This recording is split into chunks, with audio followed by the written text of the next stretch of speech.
ఆంధ్రప్రదేశ్, తెలంగాణలో బయటి రాష్ట్రం నుంచి మార్వాడి రావడంతో రాబోయే కాలంలో పని సంక్షోభం తప్పదని నిపుణులు హెచ్చరిస్తున్నారు.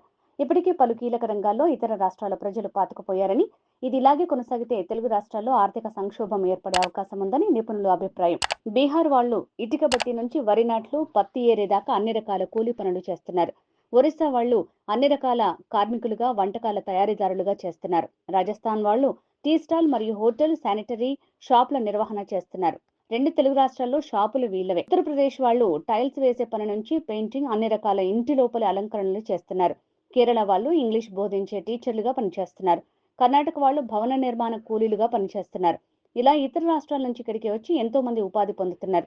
రెండు తెలుగు రాష్ట్రాల వాళ్లు మాత్రం మందు, మాంసం ఎవడు పంచుతాడు, ఎవడు ఎక్కువ డబ్బులు ఇస్తాడు అంటూ పూటకో జెండా చేతిలో పట్టుకుని తెలిసిన పనిని, చేతిలో ఉన్న వృత్తిని వదిలేసి సమయాన్ని వృధా చేస్తూ ఉచితాలకు, వ్యసనాలకు బానిసలై జీవితాలను నాశనం చేసుకుంటున్నారు. ఇదిలాగే కొనసాగితే రాబోయే కాలంలో ఆంధ్రప్రదేశ్ మరియు తెలంగాణ సంపదను ఇతర రాష్ట్రాలు తీసుకుని పోతే మనవాళ్లు దివాలా స్థితికి వస్తారు.